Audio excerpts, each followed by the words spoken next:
Good morning. How are the Republicans doing here? We don't look like the party of hatred, are we? We are the party of less government regulation, less taxation, less spending, individual freedom, strong national defense. We're not the party of hatred, are we? No! What? No! What? No! All right. So welcome today. It's great to see everybody. It's great to see some familiar faces. You're getting inundated with phone calls, with mail, with a lot of ads on the TV, and there's a lot of ads that are not very truthful, so to speak. And Dan Maffei's not really telling the truth, is he, folks? No! He's telling some lies, I think, about his record. Yeah, absolutely. And you're right, he didn't have a very good record. In fact,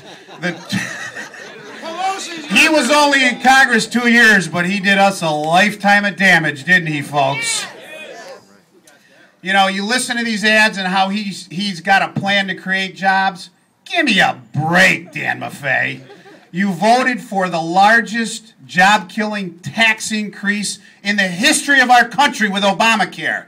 And now he wants to go out and say he's got a plan for jobs. We're seeing companies like Welch Allyn lay off employees. We're seeing Medtronics.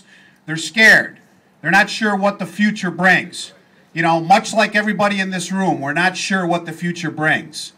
But we have a great representative in Ann Marie Buerkle, and we need to send her back to Congress, ladies and gentlemen. We need to rehire her for the next 2 years. This campaign is not about the social issues. We all know where Ann Marie stands on the issues, okay? It's no secret. She has the very similar stance that our congressman for 20 years, Jim Walsh, stood on the issues, took the same votes, okay? Anything but a discussion about the real issues facing this campaign is nothing more than a distraction. Dan Maffei has no record to run on.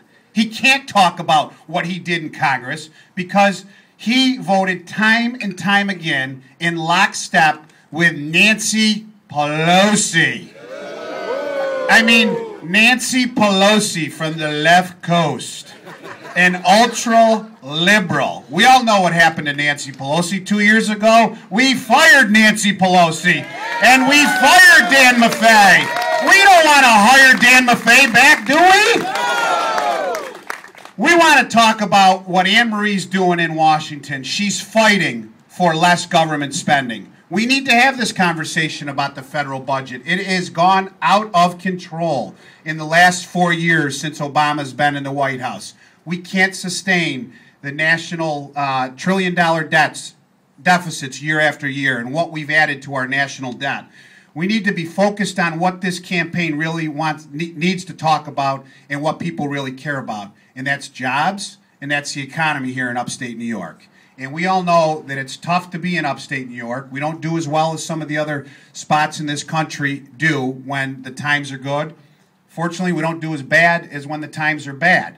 But we need to have somebody in Congress who is going to fight for us, somebody who is going to fight for, you know, the employers, the people that employ individuals, everybody in this room. We need to have somebody who's going to fight for our families so my 8-year-old daughter, my 7-year-old daughter, my 4-year-old daughter can stay in this community and actually have a job when they graduate college and get out. We need somebody who's going to fight for a strong national defense. So when we see what's going on in the Mideast, and you know, that kind of nonsense can't be tolerated. We can't have somebody in the White House who the other countries don't respect. And folks, you know, John DeFrancisco, our state senator, says it all the time, you know, at different speeches. This is an important election. There's never been a more important election in our lifetime. We need to do everything we can to elect Mitt Romney. We need everything we can do to help Wendy Long get elected. We certainly need to make sure we do everything here locally to re-elect Ann Marie Buerkle.